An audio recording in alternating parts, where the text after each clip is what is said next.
teman-teman ini semangat gak? Kayaknya kalau belajar teori itu emang pusing sih. Hah? Jadi emang kalau belajar teori teman-teman harus mengkondisikan pikirannya supaya fokus. Karena kalau belajar teori itu pusing. Ngomongin teori sama metodologi penelitian itu dua hal yang membuat kalian harus effortnya harus tinggi dalam belajar. Oke, boleh tarik nafas dulu. Oke, tarik nafas dulu. Tarik nafasnya tuh yang benar karena apapun dari nafas ya. Tarik nafas, keluarin. Nanti di mata kuliah public speaking saya biasanya ngajarin tarik nafas untuk kita bisa lebih konsentrasi dan gak ngantuk. Karena kalau teori atau belajar metodologi biasanya ngantuk. Oke, bismillahirrahmanirrahim. Assalamualaikum warahmatullahi wabarakatuh. Di sini saya akan mengajar metodologi penelitian. Namun sebelumnya teman-teman izinkan saya menjelaskan dulu capaian perkuliahan dari metode kualitatif. Ya, nah, kelihatan nggak? Nggak kelihatan ya kurang besar? Ya. Kok tampak seperti yang sudah yang senja teman-teman ini ya?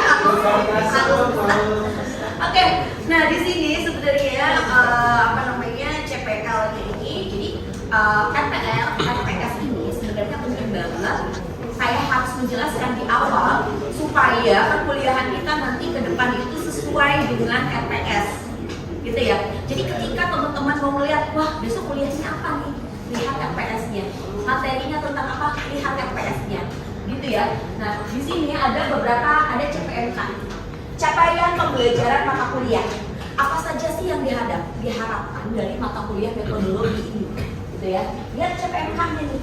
Kalian kalau udah belajar metodologi, apa yang akhirnya kalian dapatkan outputnya?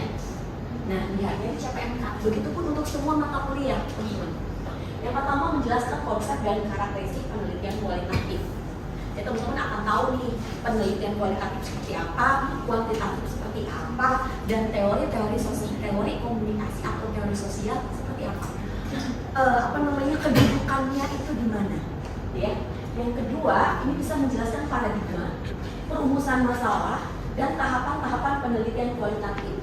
Ini outputnya adalah ketika teman-teman akan belajar atau mengerjakan untuk skripsi, ya.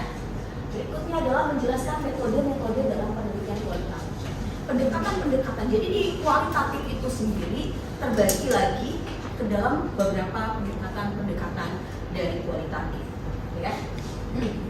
Berikutnya adalah menjelaskan instrumen dan melakukan wawancara, observasi dan studi dokumen, gitu ya. Jadi apa aja sih alatnya dalam kualitatif, gitu ya. Sebenarnya metode-metode baik dan metode penelitian ini sebenarnya teman-teman juga sudah mempraktekkan dalam kehidupan sehari-hari. Cuman nggak sadar. Ketika teman-teman nyari informasi, misalnya, ketika nyari informasi, apalagi informasi nih tentang, wah, tau nggak pacarku misalnya selingkuh nih, bisa dicari tahu tuh sama temennya kan. Wah, kayaknya kalau ciri-cirinya begini berarti kita itu sudah melakukan. Cuman metodenya yang mana? Kualitatif kah atau kuantitatif kah? Nanti lalu masukkan ke teori. Itu sebenarnya dipraktekkan. Kenapa? Karena ilmu komunikasi itu ilmu terapan. Kita tuh praktekin dalam keseharian, cuman kita nggak sadar. Jadi seolah-olah kalau belajar metode tuh sulit banget, susah nih kayaknya. Padahal itu gampang. Keseharian kita juga belajar tentang kita mencari tahu, tentang kita memahami fenomenanya apa. Misalnya gini, siapa sih yang seneng dengerin tutur batinnya misalnya Yura Yunita gitu ya. Kenapa sih banyak orang yang nangis scroll di Instagram? Kalian cari, ih bener tuh kan, kalau mendengar lagu ini nangis loh orang. Cari lagi tuh kan, bener. Itu kita sudah melakukan proses penelitian kualitatif tanpa disadari gitu ya. Oke,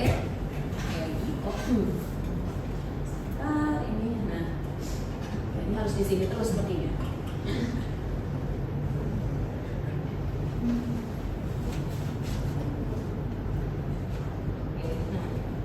Ya, jadi kadang kita melakukan instrumen itu kan kita observasi, kita cari tahu, bahkan kita wawancara. Kamu kenapa sih kalau mendengerin lagu Yura Yunita sampai nangis?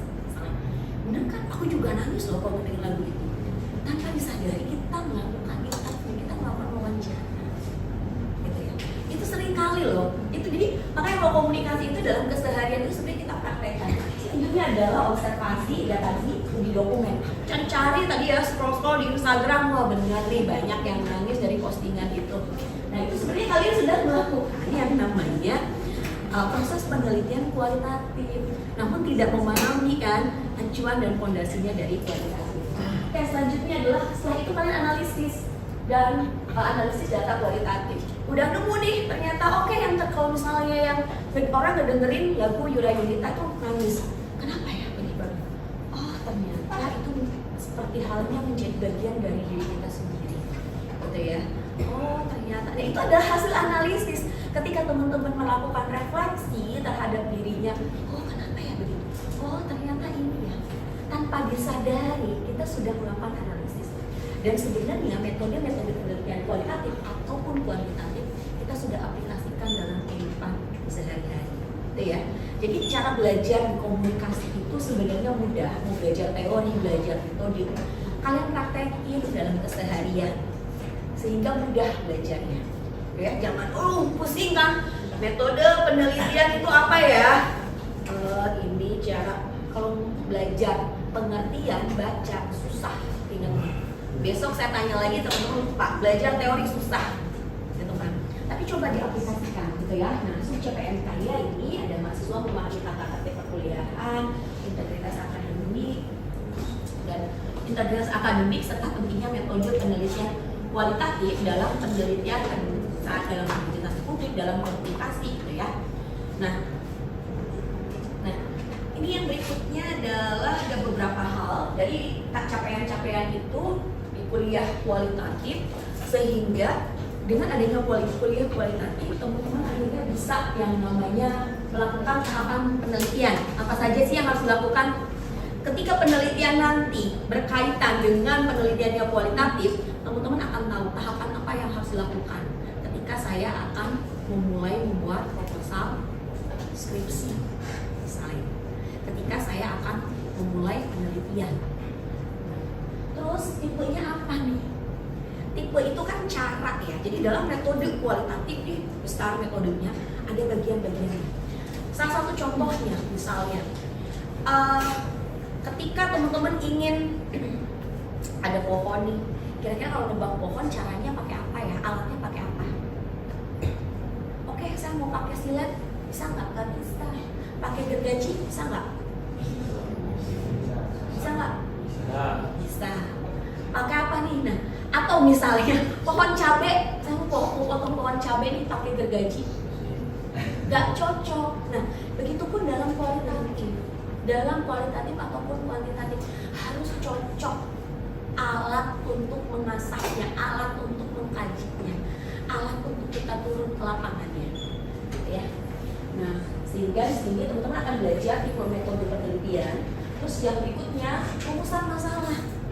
Masalahnya apa sih sebenarnya yang ingin kita teliti? Di teori juga akan dijelaskan asumsi, teori, terus persoalannya apa yang dikaitkan dengan teori. Nanti saya bahas bagaimana paradigma teori sampai akhirnya ke metodologi, gitu ya. Berikutnya adalah etika dalam penelitian kualitatif itu harus seperti apa ketika kita melakukan wawancara, gitu ya, observasi, terus menyusun mengumpulkan data melalui wawancara, observasi, studi dokumen, data kualitatif, dan ini akan diajarkan juga tentang program komputer analisis data kualitatif ethics ini, gitu ya. Oke, lagi. Sebentar. Oke, nah itu adalah tentang kurang lebihnya tentang RPS dari kualitatif. Di sini. Berikutnya ini referensinya. Tentu kalau belajar kualitatif referensinya ini. Ada saya menggunakannya referensinya adalah Creswell ya di sini. Ini bagus banget bukunya. Sekarang sudah jadi ini ya, sudah ada terjemahan. Enaknya baca yang textbooknya ini. Ini bagus banget. Jadi semua buku-buku ini saya gunakan dalam menjadi referensi di kualitatif.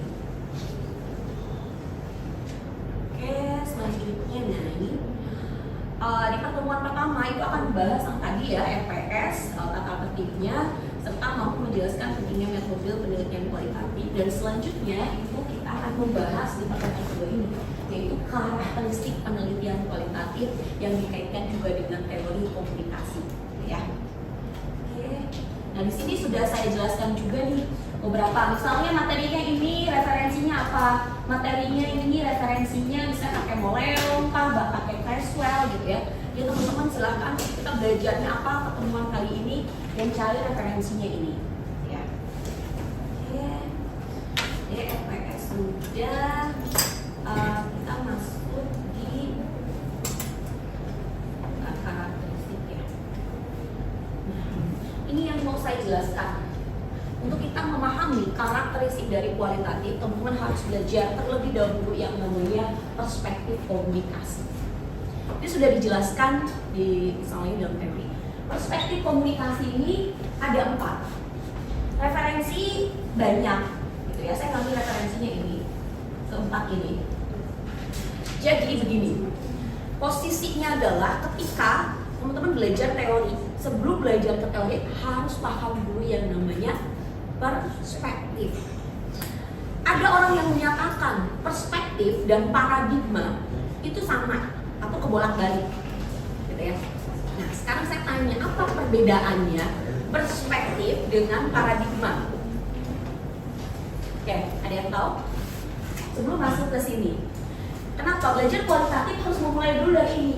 Jadi kalau misalnya teman-teman mau bikin rumah nih, kan metode kualitatif itu kan sebagai sebuah cara untuk melakukan penelitian, ya kan? Nah, penelitian hasilnya adalah ada tulisan karya kalian, karya hasil penelitian. Sama halnya seperti teman-teman ketika membuat sebuah rumah harus bikin dulu apa ya? Fondasi. Perspektif, paradigma dan teori adalah fondasi untuk teman-teman akhirnya menghasilkan sebuah karya penelitian misalnya. Jadi harus dipahami dulu fondasinya, gitu ya, sebelum kita tahu karakteristiknya. Oke, sekarang di apa itu perspektif dan apa itu paradigma. Nah, ini harus clear dulu nih di antara paradigma dan perspektif. Kira-kira apa? Ada yang tahu? Kamu tahu nggak paradigma perspektif? Padahal teman-teman sering, saya yakin 100% kalian selalu bilang perspektif kita beda loh ya. Saya di sini, kamu di sana. Sering kali kalian ngomong kayak gitu. Tapi kalian sadar nggak apa itu sebenarnya perspektif? Ayo, ada yang tahu? Oke. Itu apa, sudut pandang? Perspektif sudut pandang. Oke. Sekarang kalau perspektif sudut pandang, paradigma itu apa?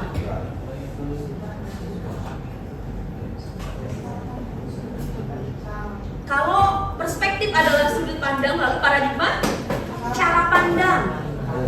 Cara dan sudut apakah sama? Beda. Kalau sudut gimana? Kalau sudut gimana? Kalau sudut? Dari dia sendiri.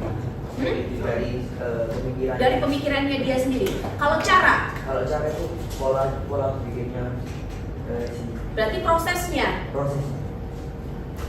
Oke, prosesnya. Kalau cara, kalau sudut itu dimulai dari tegaknya. Oke, sekarang jadi apa itu paradigma, apa itu perspektif? Apakah setuju dengan pendapat teman-teman ya? Setuju karena nggak punya jawaban atau setuju karena iya? Kebanyakan setuju karena nggak punya jawaban ini. Ayo, kamu biar nggak ngantuk. Apa? Perspektif, paradigma. Apa? Oke, ada jawaban yang lain? Ayo, kamu dari tadi menulis. Kayak salah satu cara belajar yang oke. Paradigma merupakan suatu pandangan untuk diri, di mana pandangan diterima digunakan sebagai dasar diri.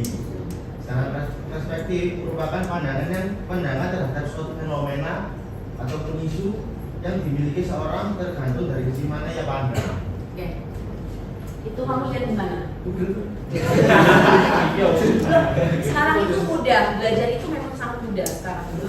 Karena kita bisa sambil interaksi, bisa di Google, di AI, semuanya kita bisa. Belajar mahasiswa tuh jauh lebih cepat belajarnya dibandingkan dosennya ya. Gitu. Tapi yang di sini yang paling penting adalah teman-teman harus memahami yang namanya integritas dalam belajar.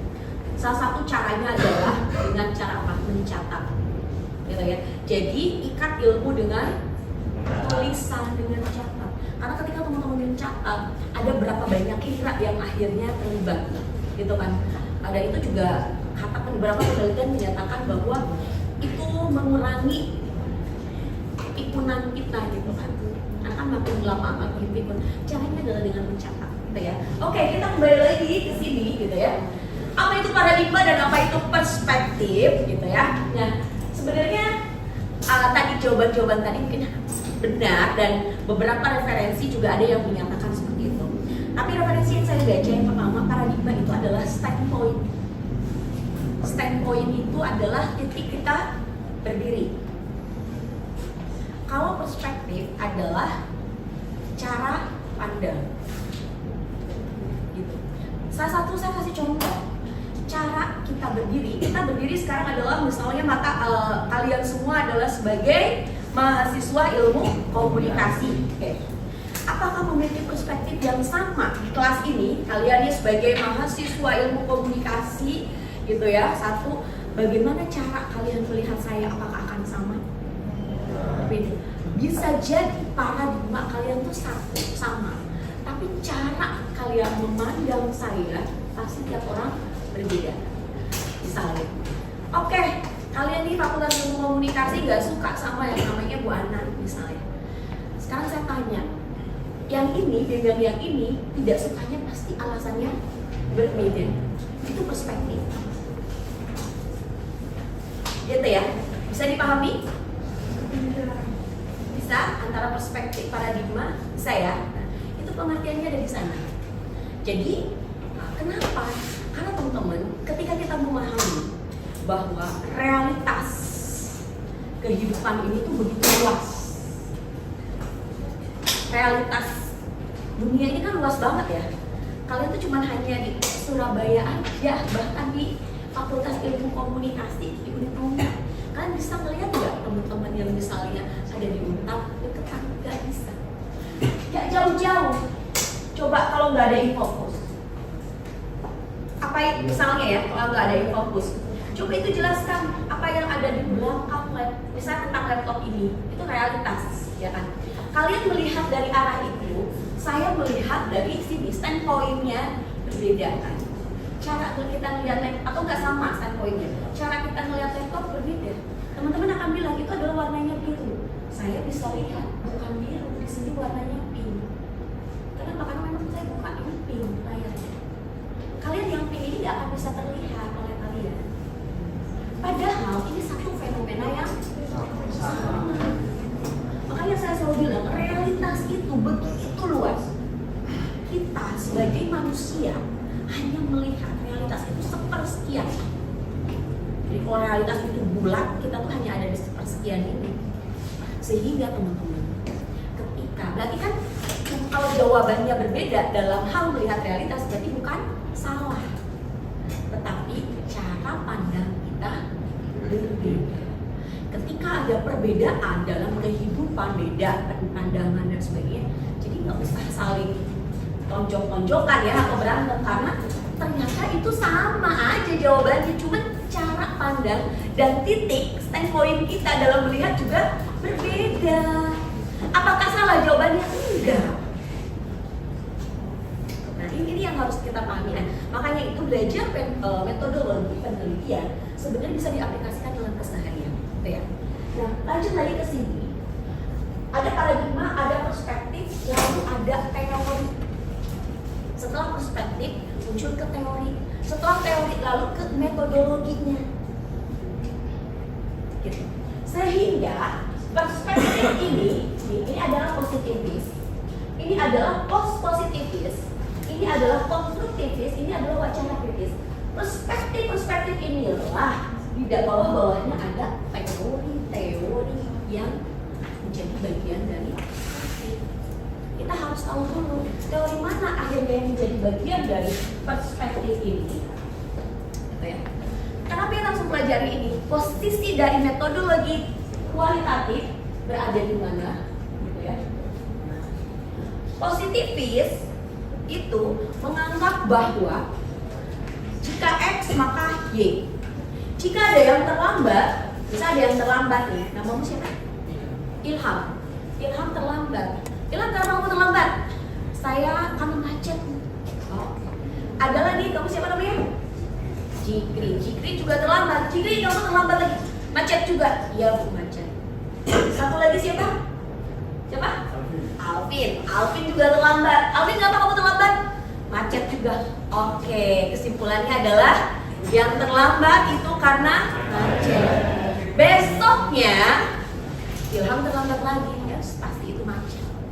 Itu kita menggunakan cara pandang positif. Gak usah ditanya, udah Ilham pasti terlambat. Terlambatnya karena macet. Padahal Ilham terlambat karena ngantar orang tuanya dulu sebelum kuliah. Karena udah keseringan dia terlambat dan itu karena macet, ya sudah kita simpulkan kalau dia terlambat dia macet. Itu menggunakan cara pandang positifis. Nah, perkembangan ilmu itu semakin berkembang gitu ya. Gak mungkin masa Ilham terlambat terus dikatakan itu macet. Pasti gak seperti itu. Pasti ada alasan lain. Maka berkembanglah, ada post positif, ada konstruktivis, ada wacana kritis. Nah, post positif ini sebenarnya ini menjadi jembatan dari positivis ke konstruktivis. Jembatan ini biasanya mix method yang digunakan gitu ya. Atau jadi kayak jembatan aja, bisa ditarik ke konstruktivis, bisa ditarik ke positivis. Nah, lalu kita konstruktivis apa? Ilham yang terlambat, saya tanya, Ilham kamu terlambat betul karena macet? Oh enggak, saya kata ibu saya tanya lagi, misalnya Irfan terlambat gara-gara apa? Oh saya nggak macet hari ini, saya terlambat gara-gara ada jalan yang rusak. Ya, sehingga ya sudah saya susah lewat, harus muter lagi. Dua ini berbeda jawabannya, gitu ya. Nah itu nanti ini lagi nanti ini dimaknainya dalam konstruktivis. Kalau misalnya positivis itu jika X maka Y, udah seperti itu, gitu ya. Nah dalam konstruktivis kebalikannya. Konstruktivis itu berarti bagaimana individu-individu itu membangun sebuah makna, namanya juga konstruktif. Membangun sebuah makna. Setiap individu punya alasan-alasan atau makna yang dibangun. Orang terlambat gak mungkin karena macet, karena misalnya A, karena ini, karena itu, banyak alasannya. Oke. Berbeda dengan positivis. Kita sudah langsung, oke, orang itu kayak gitu pasti gini. Biasanya kita gitu ya. Tapi kalau orang yang menggunakan perspektifnya adalah konstruktif, orang itu akan coba deh tanya, bener nggak?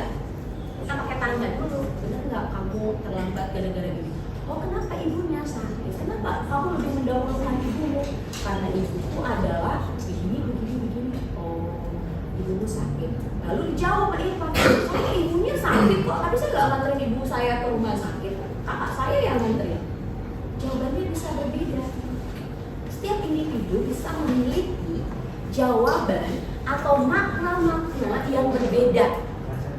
Itu dalam konstruktivis. Kalau dalam positivis semuanya disamakan. Nah, begitupun dengan di wacana kritis.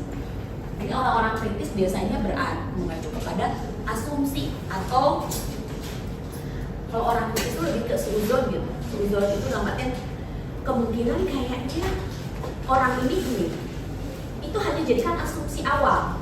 Setelah itu dia langsung teliti, dia langsung tanya, dia langsung wawancara. Ya.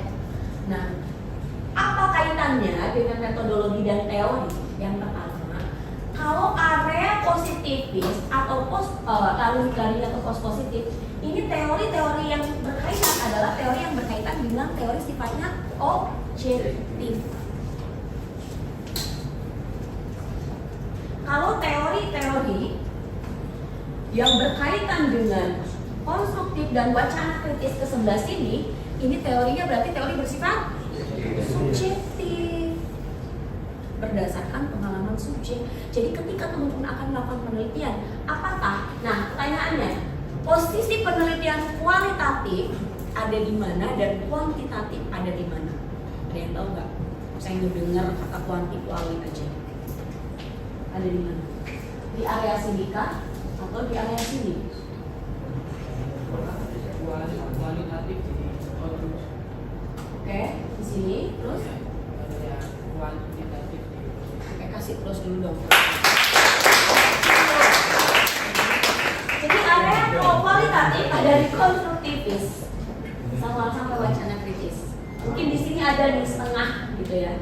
Dan kalau setengah lagi ke sini adalah kuantitatif. Gitu ya. Di kualitatif adalah, nah posisi teori juga sangat mempengaruhi. Karena teorinya sifatnya subjektif, sehingga dalam kualitatif tidak menguji teori. Kalau kuantitatif, karena jika X maka Y, maka teori itu adalah diuji. Teori itu diuji. Memulai penelitiannya dengan menguji teori. Kalau di kuantitatif, di positivis. Tetapi kalau di kualitatif tidak menguji teori, tetapi dia harus yang namanya teori hanya dijadikan sebagai pagar aja yang membatasi, supaya kita tidak kemana-mana penelitiannya. Itu dalam kualitatif. Sehingga cara berpikir dari kualitatif itu cara berpikirnya adalah dari khusus, dari fenomena sosialnya dulu apa, bukan dari teori. Kan positivis umum banget ya, jika X maka Y semua disamaratakan gitu ya. Kalau di sini kan per orang, per subjek, jadi secara khusus. Ayo pola berpikir seperti apa itu? Yang khusus ke umum apa? Yang umum ke khusus? Kalau dalam kualitatif cara berpikirnya adalah dari khusus ke umum. Kalau kuanti dari umum ke khusus. Ayo, khusus ke umum disebut apa? Bukan, ini cara berpikirnya itu loh yang di bahasa Indonesia.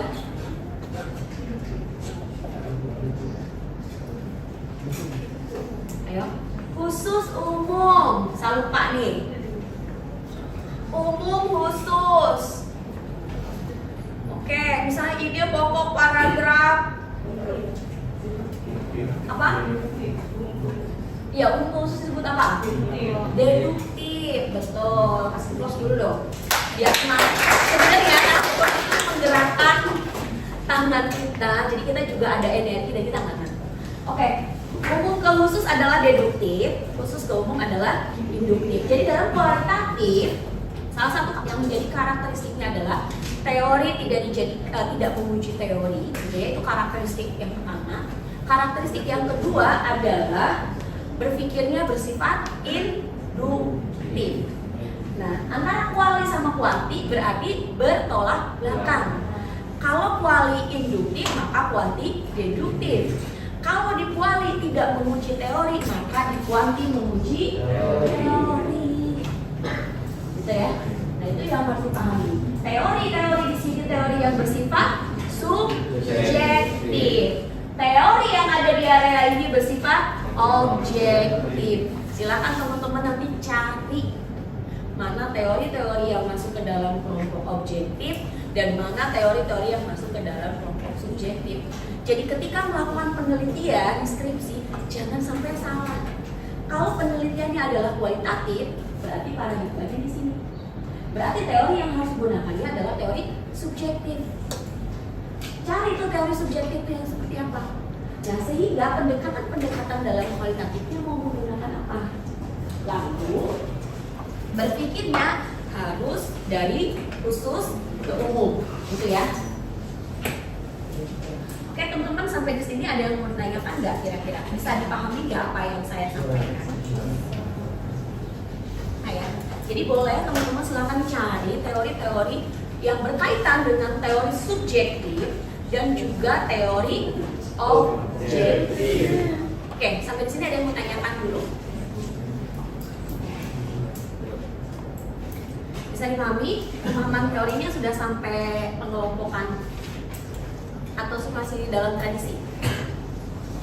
tradisi atau masih dalam perspektif paradigma? Oke, kalau nggak ada yang ditanyakan, terima kasih atas waktunya. Terima kasih atas waktunya dan nanti mungkin Bunda Pri masuk lagi nggak kali ya? Ya, terima kasih banyak atas waktunya dan semoga teman-teman sukses sampai ketemu saya di semester 5. Oke teman-teman semuanya, kalau tidak ada yang ditanyakan, nah tugasnya adalah teman-teman silakan baca-baca mana yang berkaitan dengan karakteristik kualitatif dan karakteristik kuantitatif, karena kalau teman-teman tahu nih cara membedakannya itu lebih mudah, seperti halnya koin ya, mana yang papan depan, mana yang belakang, keduanya. Sehingga terima kasih banyak. Assalamualaikum warahmatullahi wabarakatuh. Waalaikumsalam.